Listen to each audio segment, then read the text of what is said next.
Welcome, everybody. Glad to be back. I missed last meeting from COVID. Doggone it. I don't like missing. I love this group. I love the fact that you're all here to improve your leadership skills and get better at your job. Technology for most of you is the easy part. The people part is often the most difficult, and that's why this group exists. This group is for directors and managers and VPs and CIOs in staff IT positions, people with direct reports, not a sales group, not for sales reps. It's really for these staff IT folks who, as I always say, have often been promoted to positions of incompetence as leaders, right? Hey, you're a great individual contributor. How about you be a manager and give all that up? So that's really what this is about, is that leadership side of things and dealing with the people challenges that exist. 3 key goals here: networking, which is what we've been doing for the last 30 minutes, and some of you ate, some of you are eating breakfast. And mentorship, there's an opportunity for a self-service mentorship program, and also to hear a couple of guest speakers today. We'll have 3 talking about leadership skills and their own journeys and the challenges that they have. You've probably figured out that the bathrooms are out of order here still. Will be fixed in a couple of days, so for the May meeting, we'll be back up and running. I apologize for the trouble on that. Kate Rance in the back is here. She can walk anybody out if you need to leave early or if you need to hit the restroom during the meeting, and I'll be available as well to do that. Just grab us. My mobile is up there if you need to text me that you need to leave early. How do you figure out what the hell's going on in this meeting? The easiest way is itleaders.org. We've been running that website for 7 years now. The /Indianapolis page is specifically for this event. We will have the next event up and running here in the next day or 2. I've been a little slow. We've got the marketing team and me. It's more my fault than their fault, but we've got that worked out now, so we're going to get those times updated, and we'll talk about the next meeting coming up. We also have 2 LinkedIn presences. Is that right? Presences? One is the company page that's really just a mimic of the website, so you can see what's going on. Rusty Maynard, where are you, Rusty, was instrumental in getting that put forward. And we're actually looking for somebody to help us a little bit more on the social media side to drive more content into that web property, and to do a little bit more on Twitter to keep you up to date and put interesting articles around leadership on those web properties. So if that's of interest to you, if you have a heart for leadership and want to help the community, please contact me. We could sure use the help. Both Rusty and I are pretty busy at our day jobs, and I'd love to be better at bringing content to you when we're not having a meeting. And we also have a LinkedIn group, IT Leaders Indianapolis, and you'll notice the icon out there is a little bit different from the typical logo that we've got. That is a private group for all of you, so you can communicate with each other about vendors or products or hiring or any issues you're having as a leader. That's really a communication venue for you to talk to each other. Take some pictures today. Take some pictures of the speakers. Take some pictures of the crowd. We always like publishing those on LinkedIn. I think it drives more attendance, and I think it just makes you a little bit more of the community as if you report back on what's going on with this group. So we'd love for you to do that. You can text those to me. You can use a hashtag if you choose IT Leaders Indy or IT Leaders Indianapolis with the hashtag in front of that. We'd sure appreciate it. I mentioned the private group. Leadership questions and hiring and retention are good. We don't get a lot of use on that. I'd really like to see more usage on that. I know you got a lot of stuff to do. You got a lot of web pages to visit every day. If you like the idea of finding a mentor or being a mentor, we've got a one-page self-service program that lets you get your hallucination of a leadership career or a line in line with what you're thinking, update your LinkedIn profile, and reach out with one of the mentors on LinkedIn. There's a couple of people I know right now who are looking for mentors. And if you're interested in being a mentor, let me know so I can get you on the list. I've had 3 really important mentors in my professional career, and more than that in my personal life. They have made all the difference. I think they'll make a difference for you as well. This is your part of the meeting. Who in the room has open positions on their team that they're looking to fill? Anybody with open positions right now?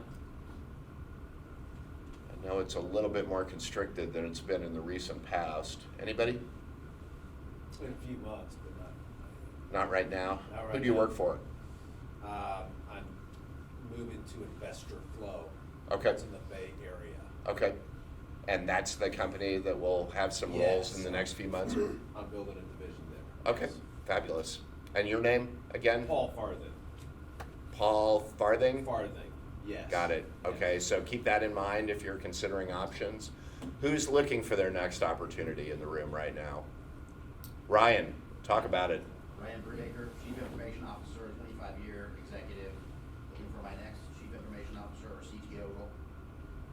Ryan also has the ability to do operations and actually could be a CEO without much problem, so don't limit your thinking if you see opportunities for him. He's spoken at IT Leaders and did a fabulous job.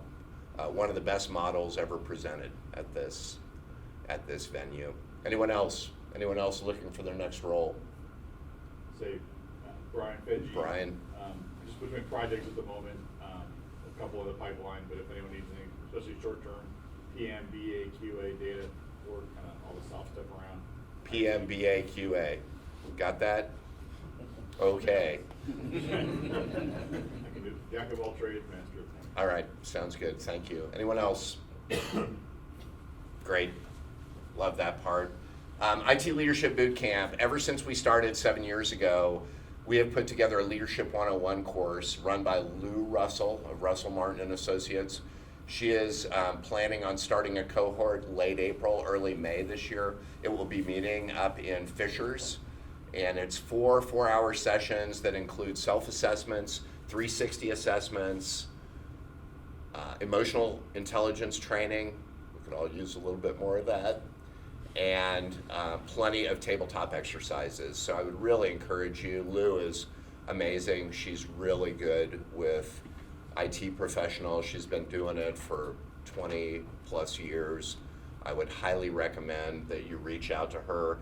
If you reach out to me, you can also get the data. Her email address, write this down if you're interested, is Lou, L-O-U, at russellmartin.com. RUSSELL Martin.com.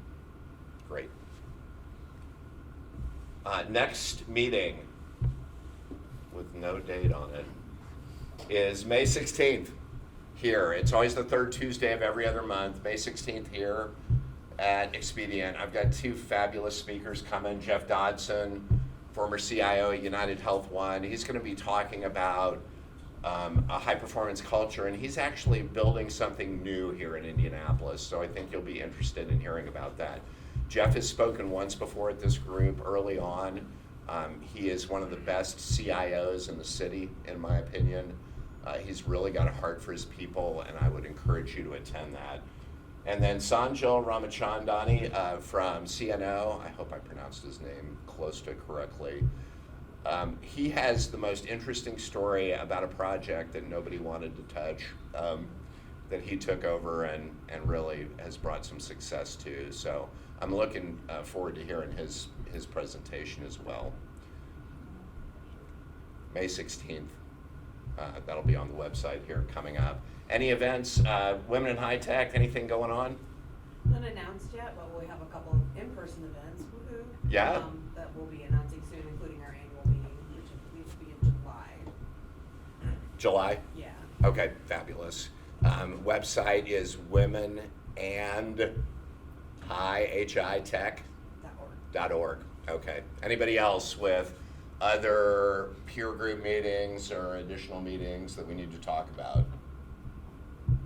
Dan, is there still a SQL users group going on here in town? There may be, but I haven't been there. Okay. I think COVID killed off a lot of the user groups.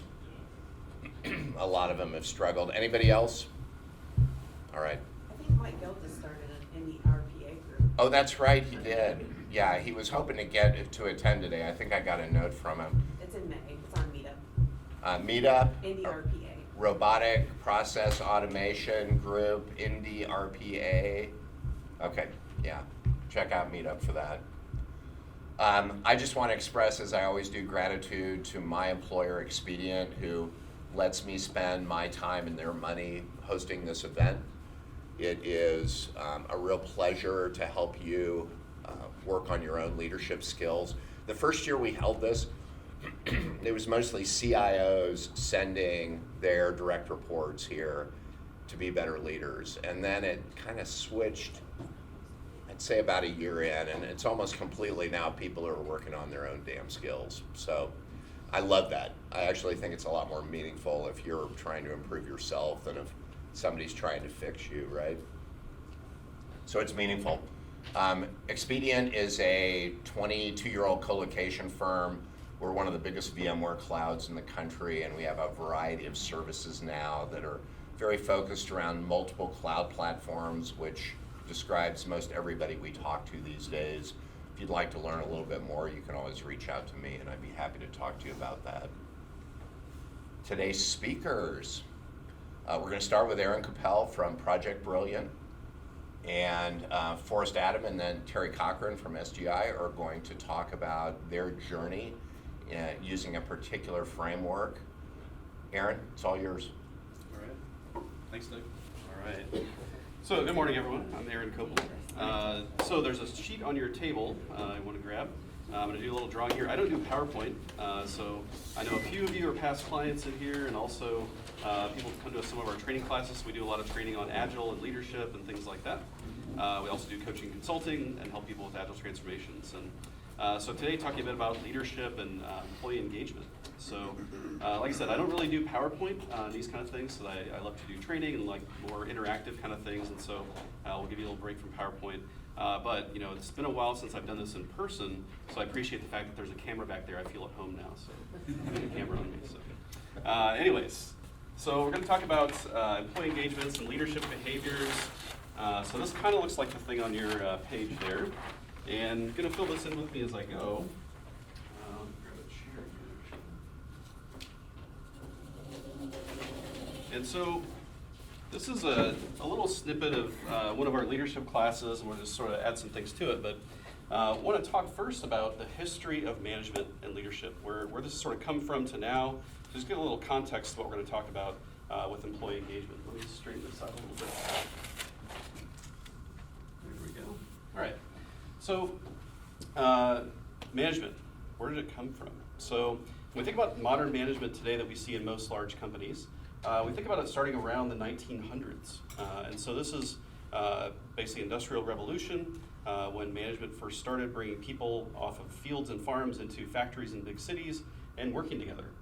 And the opportunity here for people was to come in and basically be part of a larger organization, and the need for management started to arise to help them know what to do. And so management in that case, we call this management 1.0 around the 1900s, so our scale here. And the vertical axis in this diagram, speed and complexity of work. So back then it was pretty straightforward stuff, putting things together. An example I usually use here is like working in a steel mill. And so you've got people coming in, they're shoveling coal into a blast furnace, and the role of management was to make sure things are going well. People are showing up and doing the tasks they're supposed to do to get the work done. And so we call this management 1.0, and when we think about this, oftentimes we associate this with a guy named Frederick Taylor. Anyone in here named Frederick Taylor? I had that once. It was awkward, but so Frederick Taylor from the 1900s. So very popular for a book called Scientific Management. Anyone read this book or heard of it? Heard of Frederick Taylor? A couple of us. All right.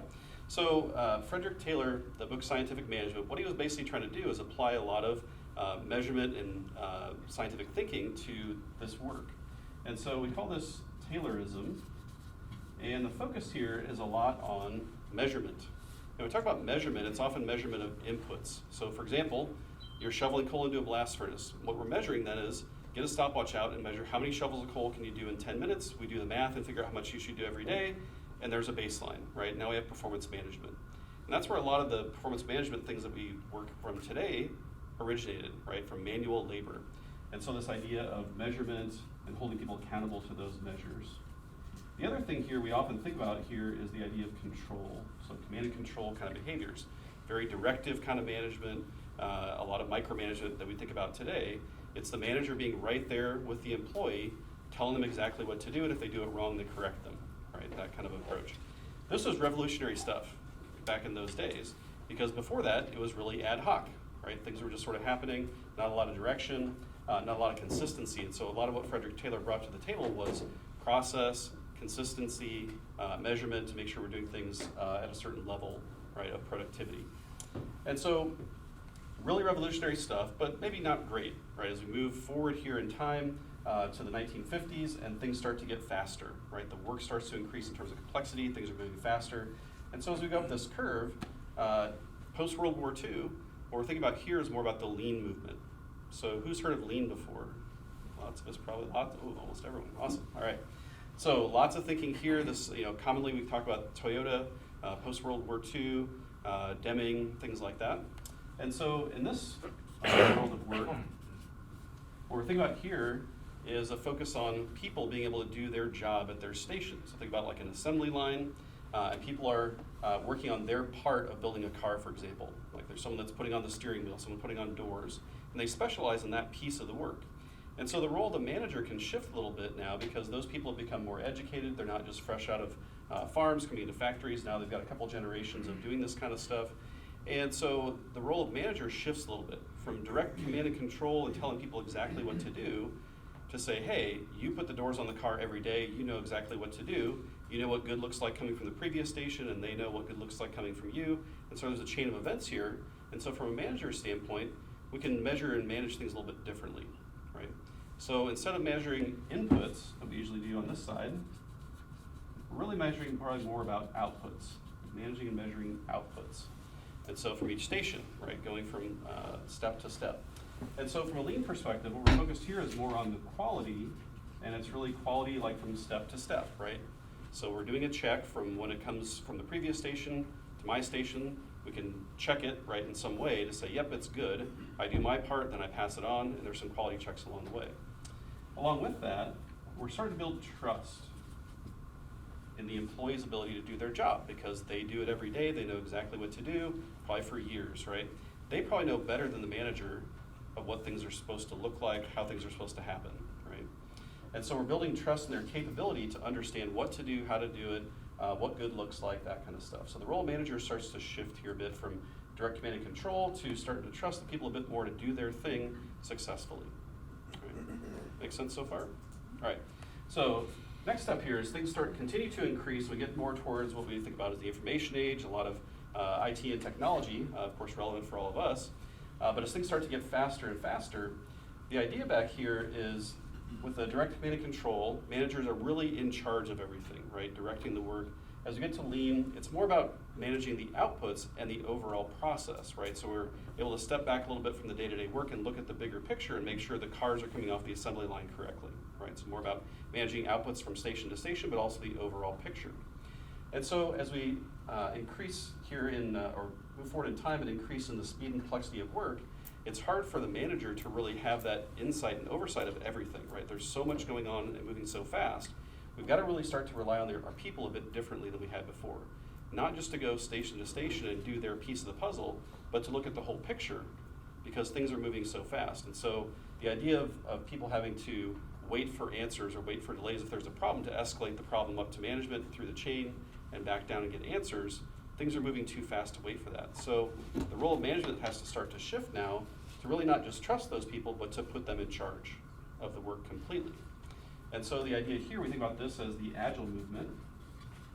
And what we're looking at here is really cross-functional So not just one person at one station doing their thing, but looking at the bigger picture of all the work that has to go into building our product and delivering value, and doing that in a cross-functional way with teams. So more of a team-based approach. So rather than managing individuals, we're trying to set teams up for success. Because things are moving so fast, we really need to rely on those teams to be able to do the job successfully end-to-end ideally. And this is where we get into a lot of ideas with Agile are about teamwork, right? Not just individuals saving the day. It's really about teamwork and collaboration and being able to adapt to change over time. All right? So we go from managing inputs as a manager back here to outputs. And really from the Agile perspective, we're really focused more on outcomes. So it's not just did the car come off the assembly line, but in this world, it's did the customer like it, right? Was it the right car for them? Did it have the right features and things like that? And so really putting the teams in charge of that kind of concept rather than individuals or managers trying to have insight of those things. It's really people closest to the work need to be able to have the information and all the tools available to them. So the role of manager shifts in this world to be more of an empowering servant leader that's trying to set the team up for success, not manage their work, not have to know every detail of what's going on, but to set them up for success. Create an environment where they can have all the information, all the tools, and break down barriers and solve problems for them in terms of the things that are getting in their way. Make sense so far? All right, so we think about sort of the history of management, where we've come from, and where we are now. We're living in this kind of world where things are getting faster and faster every day. Technology is improving, speed of customer requests are increasing, all that kind of stuff. So the response from management, we really need to think about how do we deal with that, and it's usually we're thinking more towards the ideas and values and principles of Agile. All right? So what does that mean for teams? So as we try to get better as managers and leaders in helping our teams be successful, thinking about this typical curve we call the Tuckman model. People have probably seen this before, yeah? So forming, storming, norming, performing model called the Tuckman curve. And so as we think about managers trying to help teams become better, we go through some team building, right, and help these teams become more high performing. And so first stage here in forming, usually what we think about here is we're getting people together maybe for the first time. Maybe they haven't worked together before, maybe it's been a while. But as they get together, usually what it looks like is they've sort of got their own agenda. They're all looking at their own world and where they come from and what they have going on for themselves. And so really the role for the manager here, for these people, really trying to find their purpose here. Why are we together? What's this team about? Things like that. So we're forming the team. As we get together and start doing work, then this shifts. The focus becomes more aligned, but it's really aligned internally. How do we find our place within this team? So the focus shifts from sort of doing my own thing, now I'm a part of a team, the team's formed, now we're trying to get work done, we're trying to find our place. What's my role within this group of people that we're calling a team? And that's when we go through some storming. People bump into each other, right? There might be role overlap or skill overlap. We're trying to figure out how to work together, right? So there's some storming that goes on. And so we start looking at each other and trying to figure out that place in the world.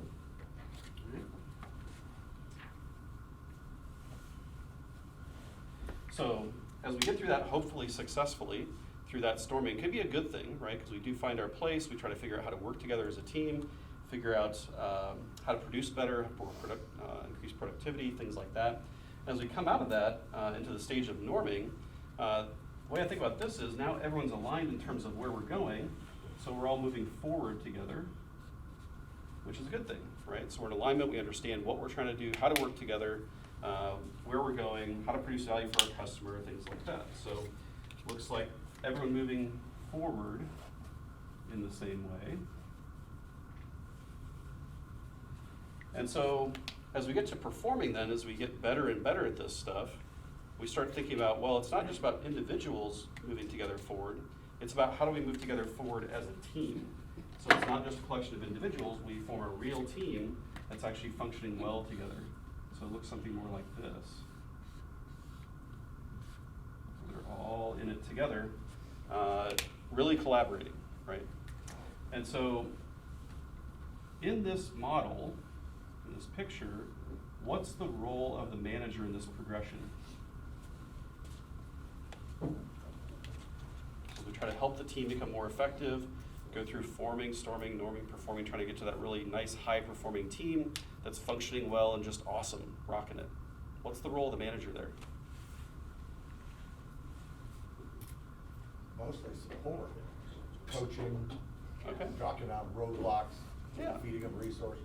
Yeah, yeah, so knocking down barriers, coaching them, right? So coming back to our model over here, right, we're trying to get away from more the individualistic behavior and get teams to be effective, right? The role of management has to shift really to that supporting role, right?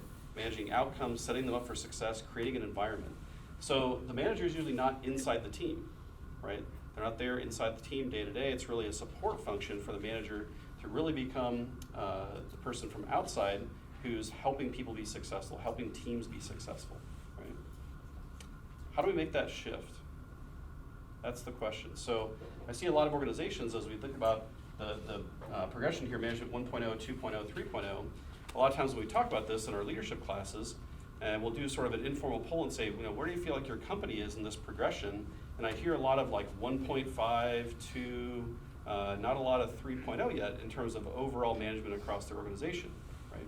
And so if we're trying to help teams be successful, we really need to start shifting our mindset in how we deal with teams, how we deal with work, and really getting the managers out of the work and really being a support function for the teams, being that more of a coach and mentor and setting them up for success, creating an environment where they can be successful. Okay. Make sense so far? All right, so all that context, to go to the back of your page, I want to spend a little bit of time thinking about, for management, how do we start going this direction, right? So as we try to make this progression towards what we call management 3.0, being that more support function rather than being the expert in doing the work, how do we get into more of a role of coach, right? So I like the way Mike put that. So really being that more coach. And so what I want to do is give you a few minutes here to think about what are some of the things that you might have going on right now that are habits that you have at work that we could think about. Maybe we're more on this end, maybe the management 1 or 2.0. How do we get to more of this 3.0 thinking to really enable teams to be successful, to really allow them to do all the hard work and work through this forming, norming curve, but from a management perspective, how do we support them in doing that? And so, I want to think about some habits we might have. What is a habit? Yeah. Like a go-to of something you do if you're uncertain or nervous or whatever. Sure, go-to thing, so, yeah, default behavior, yeah, okay. Anyone else want to add to that? Do it without thinking about it. Do it without thinking about it, yeah. I think I put a little definition on your page there, but, so it says something like that, right? So things we do, routine things that we do, often without thinking. So default behavior, things we fall back on, right? And so I want you to think a little bit, take a few minutes for yourself, think about what are some habits you have at work that you might want to shift more towards this sort of mindset of management 3.0 and thinking there. And so just to give an example, you know, one I often point to, so I was a developer way back in the day, and you know, somewhat engineering minded, and I love to solve problems. Man, give me a problem, and I love to dig into it, figure out all the pieces and parts, and work through it. That's a lot of fun. But it's not the right thing for me to do as a manager and leader. So I'm a CEO of our company at Project Brilliant, and the worst thing I can do is solve all the problems. Right? Why is that? Your staff will never grow. Staff will never grow. Right? What else? Taking your time away from the stuff you need to do. Yep, taking my time away from the higher value stuff I could do, right? It's not sustainable. Not sustainable, Yeah, too much to do. too much to do, yeah, yeah. You become the key. Yeah, so I become the linchpin for everything. And guess what happens? Next time there's a problem, everyone's gonna look to me to solve it again and again and again, and it's a vicious cycle, right? So for me, that could be one thing I look at specifically. So the example or scenario would be like when I'm in a meeting and a problem comes up, right? There's a natural inclination to say, problem, I need to solve it, right? That's just the default behavior. And so as you go through this sheet, a couple of questions for you to think through. So one, what is the habit? So that's how I describe it as, hey, I'm in meetings, and when the problem comes up, I'd like to solve it, right? Well, the impact of that, all the things we just described, right? It disempowers my people, you know, makes me the hero every time because people look to me every time to solve it again. It's the lowest value thing I could probably do because there's a lot of other high value stuff I should be doing, right, in terms of managing the company or other things. And so I want to shift that behavior. So what should I do? Well, the behavior shift in that example could be, well, I'm going to stop doing that, right? I'm going to stop jumping in and being the first one to speak when a problem comes up. Because my brain just works that way as a consultant. Oftentimes a problem comes up, I want to be there and just say, hey, I've got the answer, right? So a change in behavior for me could be to not be the first one to speak, right, in that meeting and say, I'm gonna let 2 or 3 other people at least speak first and get their ideas out before I jump in and try to do some problem solving, right? So that could be a behavior change. And so what's the benefit of that? Well, the benefit of that is starts to really get other people the opportunity to get their ideas on the table, gives them some empowerment, really helps them engage in conversations rather than just knowing that I'm gonna jump in and solve the problem, right? Things like that. So there's some real benefits I can point to there as to why I would wanna make that kind of change. But then lastly, the big thing that I find as we go through this is step 5 there on your page, which is how are you gonna remember to do that? It's nice to talk about it for a few minutes, but the next time it happens, how are you gonna remember to not do that? How are you gonna remember to change that behavior? And so there's a lot of different things you can do there, and so we're gonna ask you to brainstorm that a little bit, but one simple thing is if you're at home on Zoom, I have Post-it notes right next to my camera that of course you can't see on camera, but I can. Every time I look up at them, I can see that Post-it note there that says, don't solve the problem, right, or something like that. So that's one thing you can do to remind yourself to do it, or wear a wristband, tie a string on your finger, or something like that, right?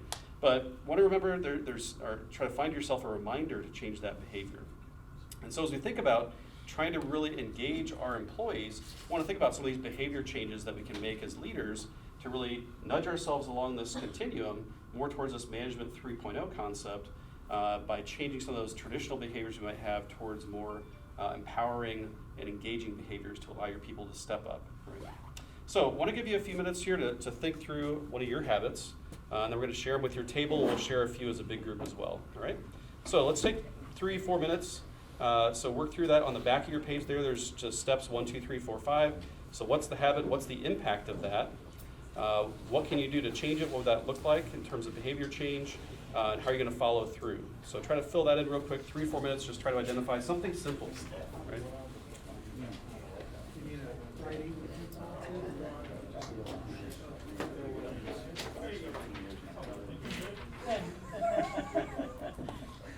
All right, that's time.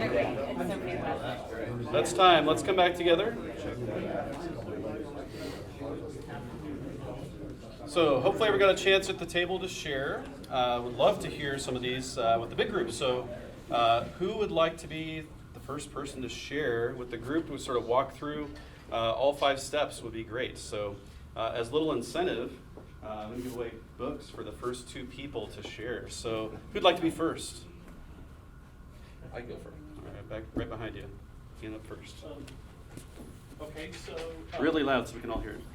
Okay, so number 1, my habit is to freak out and set my hair on fire. Oh.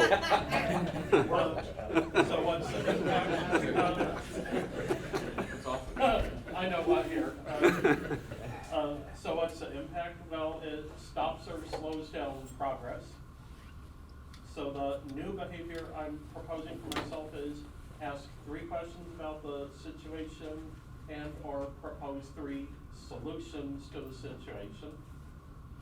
Benefit is to model constructive problem solving for others. And as a reminder, I could put a keep calm and carry on sticker on my monitor so that I see that before I set my hair on fire. Nice. All right. Very good.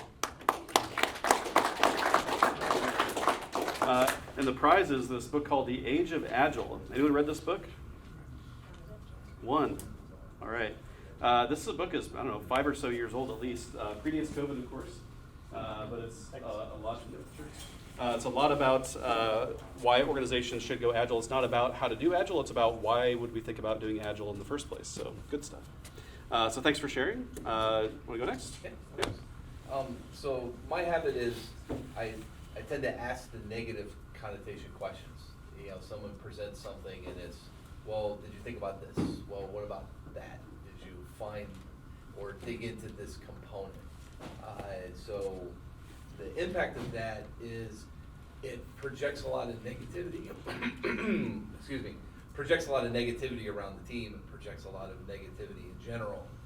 And the behavior is focus more on the positive side. It's, rather than be the engineer and try and solve everything to 100%, it's focus more on positive side and reframe the questions as this is a great solution, we still have a little bit more to go. rather than focus on that negative aspect first of, well, here's the things that we need to go, and let's not look at the 90% of the amazing solution that we built. So the benefit is to build up the team, to build up that performance, make people more confident in presenting ideas, and not be more timid of, well, I don't have that 100% solution, so I'm not going to talk about it yet. Yeah. So the reminder of that is really, again, to your point, it's really more just kind of visual notes of, focus on the positive, don't try and solve the 100% solution, that kind of thing. Yeah, that's great. All right, awesome. Thanks.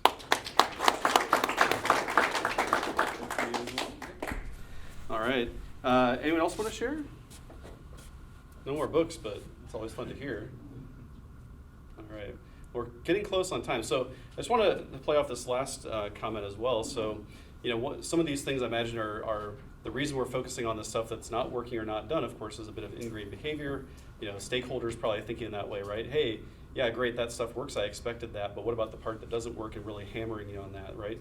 And so one of the maybe just extensions of that I would think about for myself would be not just with my team, but can I help stakeholders start seeing the positive side so that they're putting less pressure on my team as well. So if we try to really set the team up for success back here, really getting them into more of an environment where they can be successful. It's not just me as a manager, but it's also the stakeholders, my peers, things like that. What can I do to influence them and make life better for our teams, right, as we go through this. So, last chance, anyone else want to share a habit? All right. No, but I want to ask a question. All right, yeah. So, do you guys offer, like when you're dealing with a leadership above you, that doesn't necessarily have an appreciation for much beyond the cold shuffling phase, as far as expectation of metrics and reports, out the yin yang? Any thoughts on or direction on trying to help that grow over us? Yeah, so sort of managing up, it sounds like Yeah. a bit, yeah. So what I find is useful is to try to educate a little bit. So that could be little things like, hey, here's a blog to read or an article, something like that, to help people start thinking differently about not just the tactical, what did we get done today kind of stuff, but really thinking more towards that outcome, are you working on the right things, and start shifting that focus a bit. So that could be a light nudge. Could be just articles, books, things like that might be useful. A video, right? And so, for example, if you hit the QR code on the back of that page, it'll go to my website, which has some very short, 3-minute videos on a few concepts. And so I find those bite-sized pieces can be really helpful. Of course, there's tons of stuff on YouTube from other organizations as well, but that could be just a nice conversation starter at least. Or inviting them to a meeting or a lunch and learn or something like this where they can come and just start getting different perspectives beyond just the, hey, we're so busy doing work all the time, we're just too busy to realize we're not doing the right work. And so it's some of those kind of conversations that can be really useful.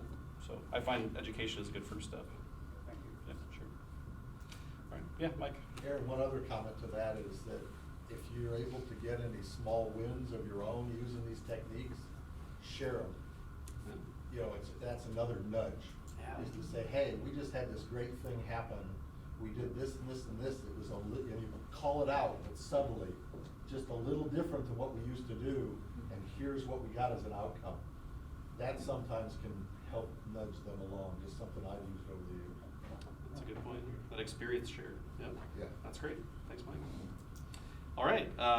We're probably close to time here. So, We are. Yep. Okay. Aaron, All right. how can they engage you? I mean, what's the typical engagement with your company look like if they want to go further? Yeah, sure. So on the sheet, you got my contact information on the back. Again, we do a lot of training classes, so those are all listed on our website for Agile teams, Agile practitioners, and also Agile leaders. And we also, of course, help with coaching for organizations going through Agile transformation. So that, along with, I've got a couple other speaking engagements coming up later today at noon with Jeff Tunn on his LinkedIn Live podcast. And then tomorrow, we have our own webinar for Project Brilliant talking about pitfalls of Agile transformation. So projectbrilliant.com is a good way to find us. So, thanks, Doug. All right.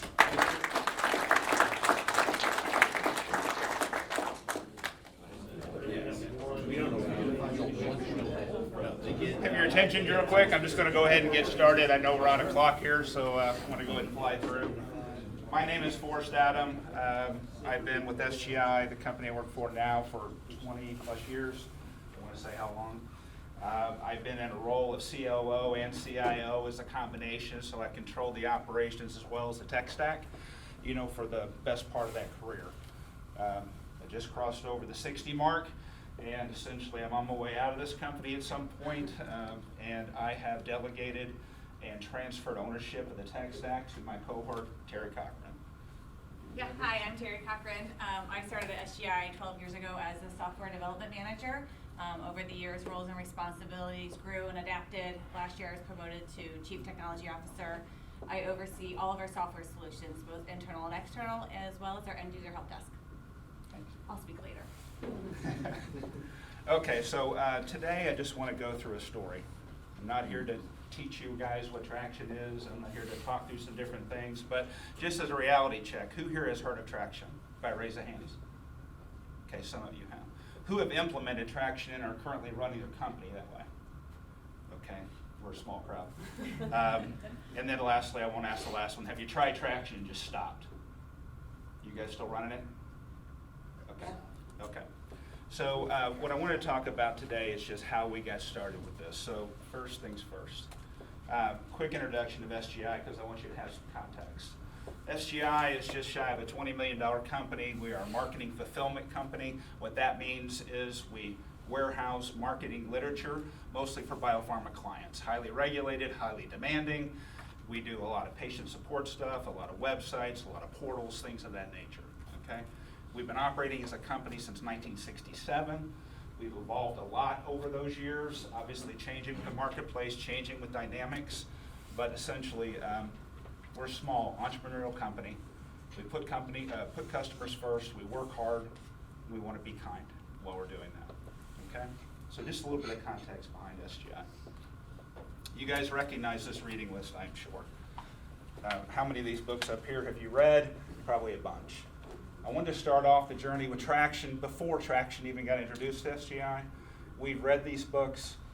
I put these books up here because we believed in concepts coming from these books.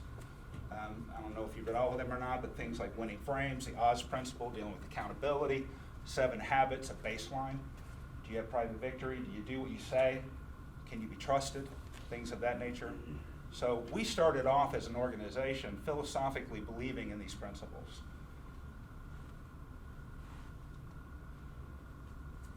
Traction came to us because Teri and I were interviewing a project manager just right before COVID. Project manager walks in and says, hey, do you run your company based on traction? And we sat there and go, what the hell's traction? I get no idea. Well, you know, Teri and I talked about it. Let's go buy the book. We'll read about it. Bought it, set it on my shelf. 4 months later, I'm in my weekly meeting with the president of SGI, and Jack looks at me and says, hey, have you heard of traction? And I said, well, it's funny you mentioned that book. I just heard it referenced a few months ago. He says, I'd like you to read the book. I'd like you to think about it, okay? So SGI, I should say, we've been a profitable company. We've got good KPIs. We've got good cash flow. We're not heavily debted. We return good value to shareholders. So we're a well-run company. So why mess with it, okay? By implementing something different. Well, here's the reasons why. Progression on initiatives just seem harder than they should be. Lack of clear ownership, a lack of clear outcomes. I mentioned the succession planning. We've been relying a lot of internal knowledge, you know, historic knowledge of our company to get us through several situations and whatnot. And we were looking around and saying that we needed a higher degree of confidence in the management that's coming up behind us without losing control or visibility of the operation. And we looked around and said, you know, we got a lot of right people, but they're in the wrong seats. In some cases, we had wrong people in the right seats. So a little different combination of things. Lastly, talking around the subject. General lack of candor, issue avoidance, and a need for critical thinking and honesty and deliberative debate, if you will, okay? So, traction. There are components of traction. I'm just going to hit on these real quick to give you guys context for the upcoming slides. Starts with vision. Does the company know where it's going? Do you have specific goals? Are those stated? Are they ambiguous or are they specific? How long are they? You got a 5-year goal, a 3-year goal, a 1-year goal? What are your goals as a company? And have you communicated those to the organization? Does anybody else in the company even know where you're going? Second piece, people. People aspect is, again, right people, right seat. Do you have people that are accountable? Or there's this term that I'll hit on later called GWC. Do they get it? Do they understand what the role is? Do they want it? Do they really want the role that they're in? And lastly, are they capable or do they have the capacity to do it? Flip around, issues. We talked about this. Avoidance. Lack of speaking your truth. There's a little word in there that if you're in a meeting, don't be a weenie. Okay? You got to speak up. You can't just sit there and not say something. Okay? Coming around the side, data. Are you measuring? How do you know you're getting to where you go? This is an old Deming thing. If you're not measuring what you manage, then you're not managing. Okay? That doesn't mean you run everything by numbers, but it does mean that you know if you have a vision and you know where you're going, no different than a road trip, you know the mile markers, you know the destinations. The process with interaction is making sure that everybody within the organization understands what you do and they understand their place within it. And I'll hit on that a little bit later as some of the struggles we ran across there. And then lastly, traction is where the rubber meets the road. That's essentially the meetings that you're in, the goals, the initiatives, the debate, the honesty, the issues, those kinds of things really is what bringing all this together to get us to move forward as an organization. Key thing with interaction, funny coming off an Agile conversation, key thing with interaction is the entire organization lives in a 90-day world. That's it. You have annual goals, you have 3-year goals. But within 90 days, everybody is intentionally focused on those objectives for the next 3 months, 12 weeks. Okay? So you set those goals, you set quarterly rocks, SMART goals. They're already time bound by 90 days. But you're going to go ahead and set those SMART goals, set those rocks, and put them on the line, saying this is what I'm going to get done this 12 weeks. Okay? Mostly people are not going to have more than 3 to 6 of these. Okay? Depends on the size of what they are, but more is not better. Okay? You have to focus on what you're trying to get at. Then that begins a succession of meetings that Teri will cover in detail later. That then comes back to weekly to-dos, follow-ups, issue discussions. Why are you not making the progress that you want to make on your rocks? What obstacles are you hitting, et cetera, et cetera. And that's really a lot of the meat of this is bringing those issues to light so you can get back on track and get moving. Make sense? So it starts with the vision thing. I love Simon. Simon has this quote. Vision is a destination, a fixed point to which we focus all effort. Strategy is a route, an adaptable path to get us to where we want to go. Agile. 90 days. Work 90 days, get the 12 weeks out, stop, reevaluate, readjust, another 90 days. And it just continues in succession. We've been doing this now going on 3 years. Within the Vision Traction Organizer, as they call it, you're not just putting down your goals, you've got a 3-year picture, you're putting down what your core values are. You're putting down your core focus, what your targets are, what your marketing strategy is. Your 1-year plan, your rocks, and your issues list are all right there within a document. That is communicated throughout the organization so everybody understands what our current 1-year goal is, because you get very focused within what's going to be happening within the next 90 days. But you don't want to lose focus of your core values. You don't want to lose focus of your marketing strategy or what makes you unique. So this document, which is reevaluated every quarter, but kept pretty consistent, and a lot of debate goes into creating this. This was one of the first things that we struggled with as the organization beginning traction, because you can't begin traction until you fill this out. Get the leadership team together, and there's a lot of healthy debate, a lot of finger pointing, a little elevation, to get through what are our core values. What does that really mean? Okay? So a lot of work goes into creating this document before you can even have your first meeting or discussions beyond that. This is a very difficult slide. People, okay? there's a concept within, and I talked about earlier, GWC. And this is true for all roles throughout the company, all roles within the company from top to bottom. You've got to know whether you're dealing with somebody that really gets what they're supposed to be doing. I'm not talking a new hire. I'm talking about somebody that's, accepted that role and is functioning within it. Do they get it? Second question, do they want it? Is that really where they want to be, or are they just there right now? You might have a great person, gets the role totally, but I just don't really want to do that anymore. And then the last part is they have the capability and the capacity to fulfill that role. Ultimately, you will score everybody within your organization on this way. Managers will score their people, directors will score their managers, leadership team will score their directors, et cetera, et cetera. Now, it takes some time to launch that. You don't do that day one, okay? In all honesty, the GWC evaluation of our employees, we held off until probably about 9 to 10 months into traction. We spent that first 4 to 5 quarters assimilating traction within the leadership team and implementing the framework of it, and then slowly rolling it out to the rest of the organization. GWC came later. But what didn't come later, and what was very critical, is what's called the accountability chart. Within your organization, who's accountable for what? I can tell you right now that when you get into a room of good personalities, strong personalities, people that want to move the company forward, this is a very interesting conversation. Is sales and marketing the same thing? Should they be in the same department? Is client engagement part of operations, or is it not part of operations? How are you handling this? How are you handling that? At any size of organization, you're going to have some debate around that, and some people don't agree. Okay? I want to do this. I want to do this. These are the competing priorities, the misalignment at the leadership team level.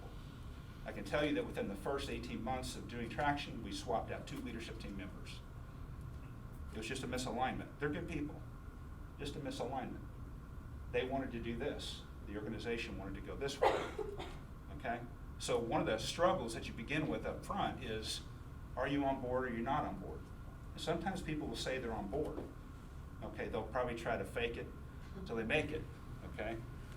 The reality is that when you get into a 90-day world with the level of accountability that traction brings, you're not going to be able to do that.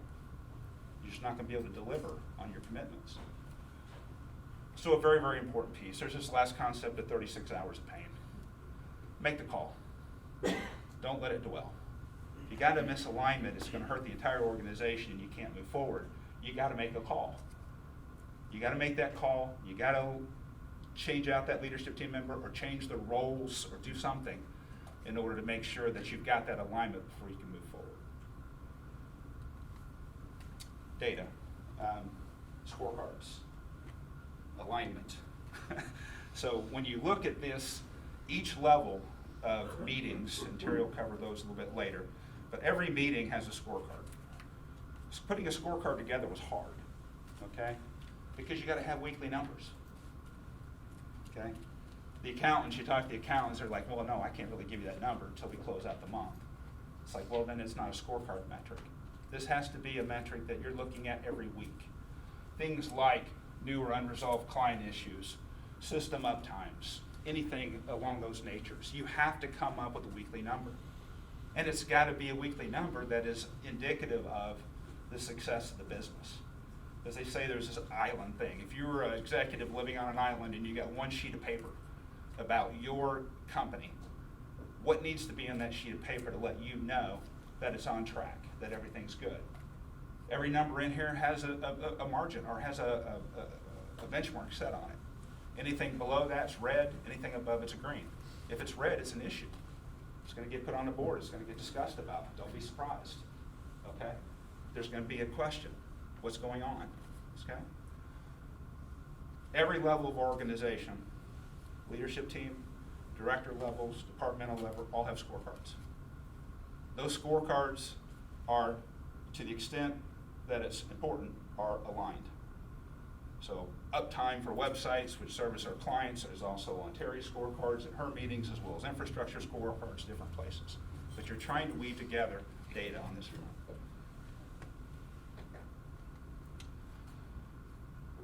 Skip a slide. Okay, yeah. Process. This is a document that, quite frankly, we punted for quite some time. You know, we started with our traction, or started with our vision, started with our accountability charts, started creating rocks, doing our weekly meeting cadences, and holding everybody accountable on this front. This document we struggled with for a little bit, and I talked to other people that were implementing traction, and they were having the same problem. There's a contention of what the view is. What is a business process document?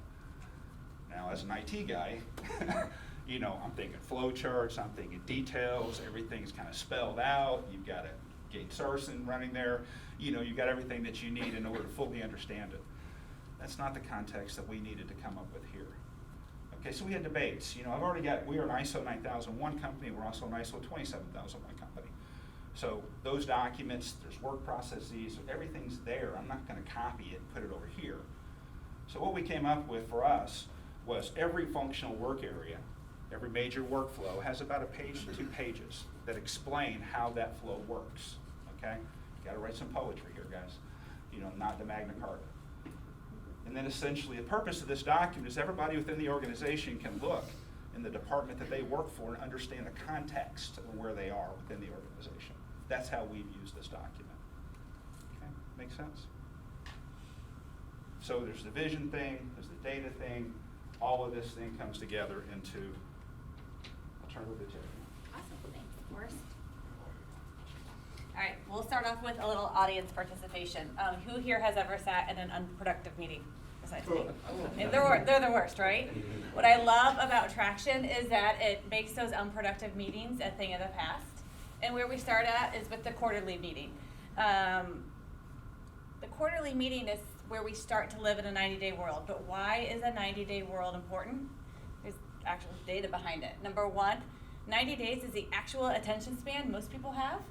And number two, we tend to be deadline driven. So living in a 90-day world, it gives us milestones and check-ins to make sure that we're accomplishing those goals that we're setting out for ourselves. When you only set annual goals, it's really easy to lose sight of them. New client comes on, your directors decide they want to change what you're working on. All of a sudden, it's the third quarter and you're like, that thing I started in January, it's not going to get done this year. And it's so defeating. With Traction, having these quarterly goals and milestones and check-ins helps you make sure you reach those yearly goals that you're setting out for yourselves. We do these in the leadership team in all departments within SGI. So what do you do in them? Well, you start off with a segue, which typically is a team building exercise. And if some people don't like those, they're not, very much. I love them, I'm extroverted. But that is where you become vulnerable with your team. And when you're vulnerable with your team, you start to work better together. You then review the previous quarter. What worked? What didn't work? Why? Dig into the why. That's going to give you good data for the next part. Look into the next quarter. What do you want to accomplish? Start to think about your rocks, and you're going to set the rocks for the next quarter. And finally, you're going to tackle key issues as a team. What issues are facing your department, and how can you tackle them together? The annual level 10.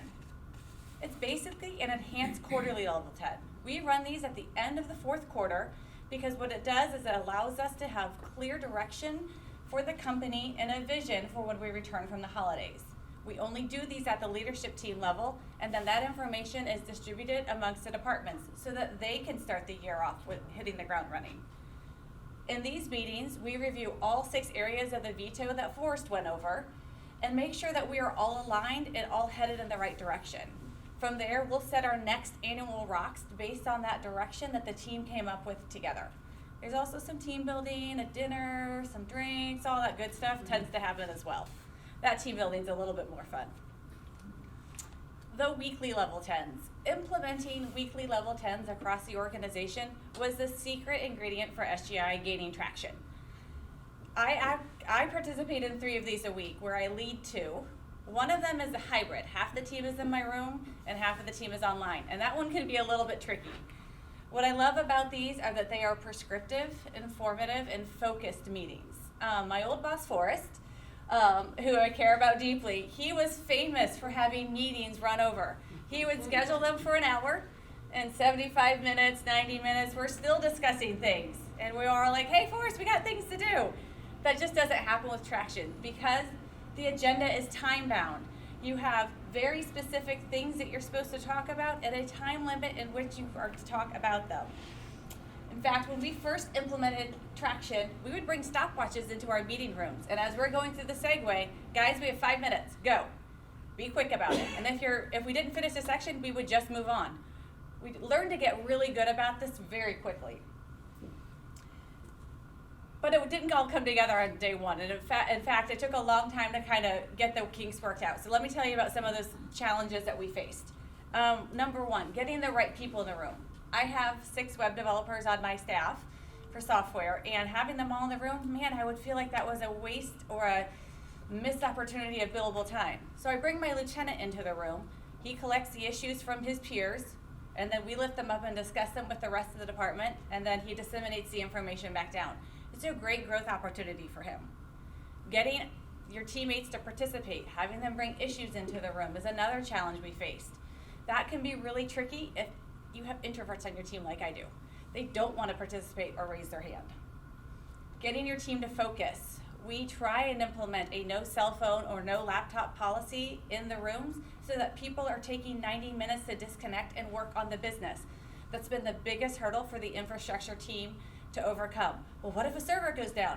Well, people will knock on the door. They'll come get us if there's really a problem. Giving the appropriate responses when giving updates to your rocks or your to-do list. Tell me, are you on track, off track? Is it done if it's not done? If it's off track or it's not done, it becomes an issue, it goes on the board, and we're going to talk about it later. That's when you can tell me your dog ate your homework. When you're giving your updates, just keep it short and concise. Bringing a segue. The segue is what sets the tone for the meeting. It should be good news.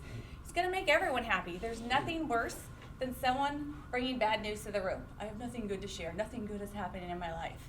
Make it fun. My recent update was about a dessert I had a few days ago because I was still jazzed about it 2 days later. Be prepared to talk about your scorecard metrics. If you have something in the red, it's going to be an issue, and you're going to need to explain how and why and what you're doing to mitigate it.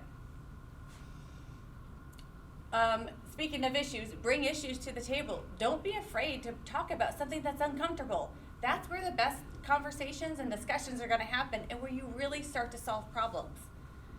And then finally, the issues are going to pile up, and that's okay.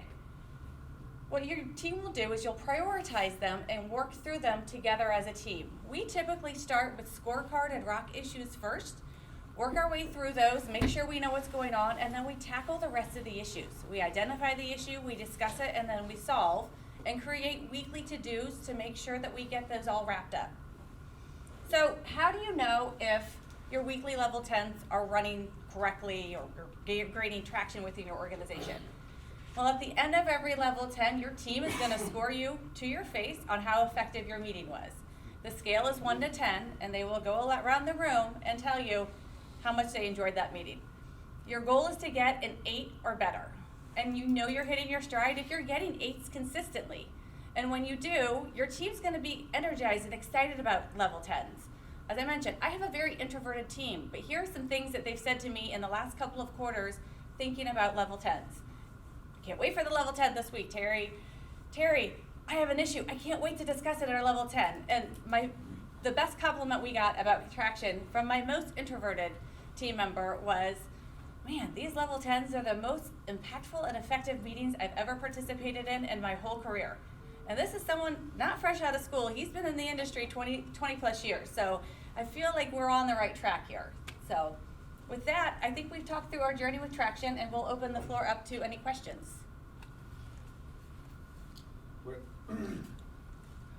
Sorry.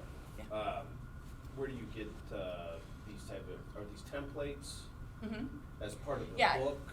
Yeah, it's part of the Download Traction them? book, and then there is EOS Worldwide is the website where we download a lot of our information. Got it, okay. Yeah. Did you use an implementer to begin with, and for how long? We did not.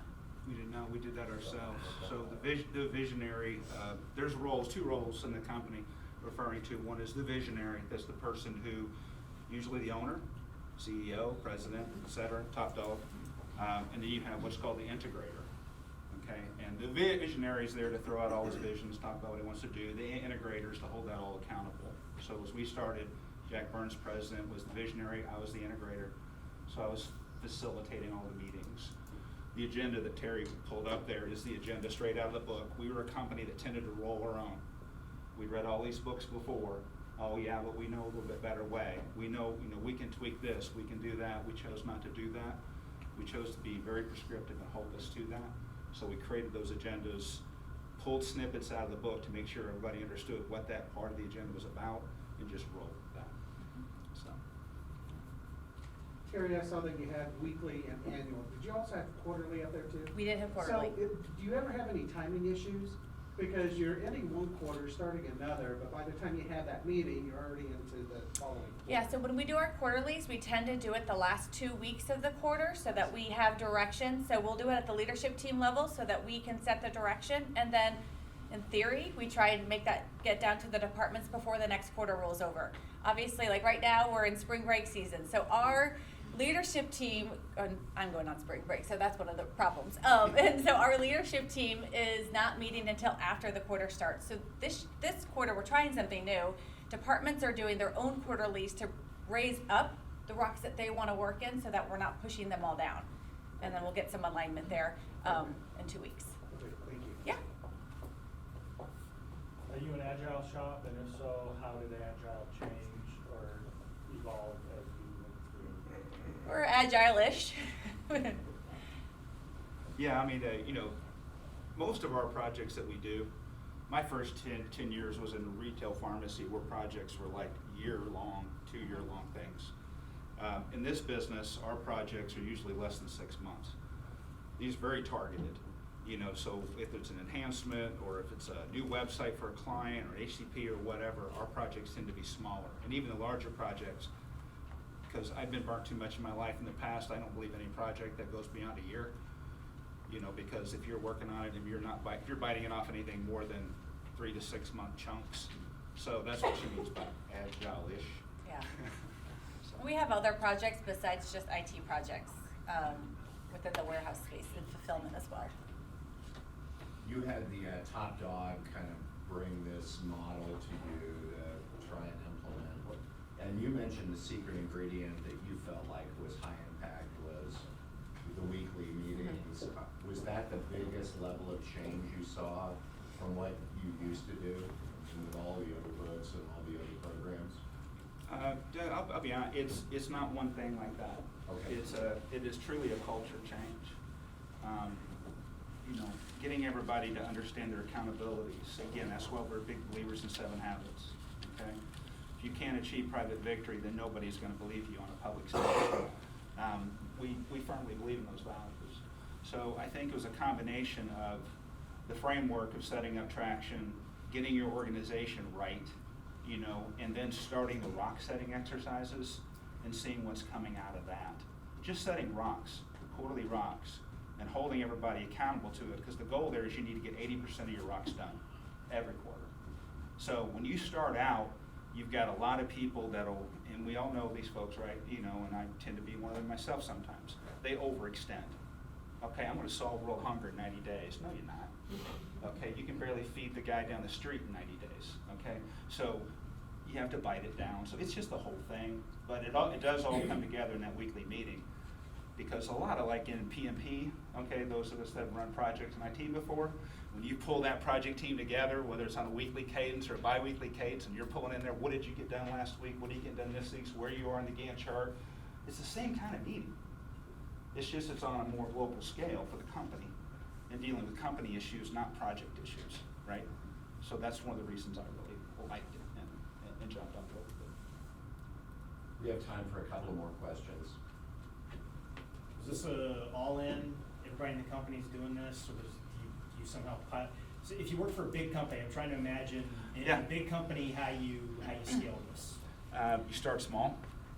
Okay, I wouldn't, if I talk about managing up, okay, I can't imagine back in the days going to Phil Beekman, head of Hook Super X Incorporated, 2,000, 2,500 chain, whatever, and walking into his office and pitching this. No, it's never going to get started unless it gets started from the top down, or organizationally, but within a division, within a department, within an area, absolutely.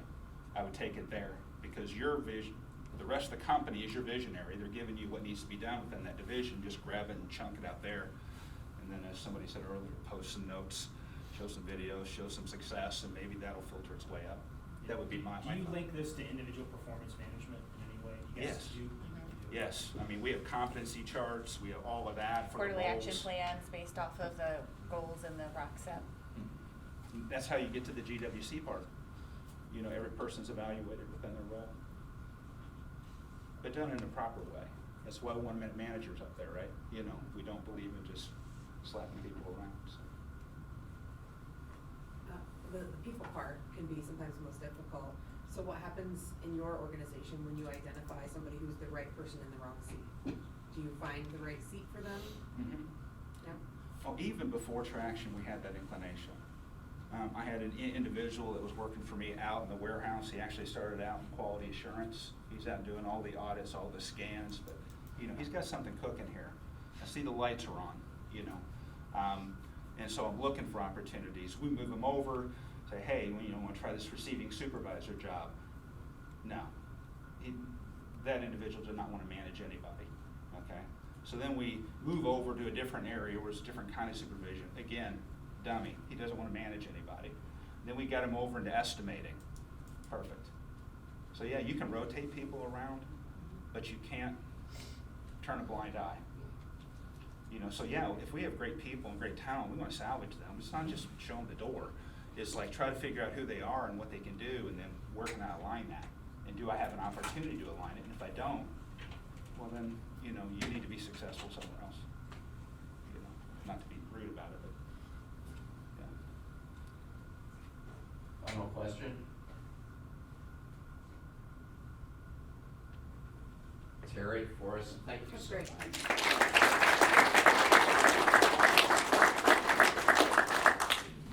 Thanks for coming today. I appreciate the time that you've spent here working on your own career. I'm going to post some things on LinkedIn about this meeting. You'll find that a few others here will as well. Repost those so that your circle of friends can learn about this meeting and we can get more people in the room. I think it's beneficial for everyone to work on their own leadership skills. May 16th is the next event. That will be up on the website in the next 2 days. Thank you for coming this morning. Have a great week. Thanks, David.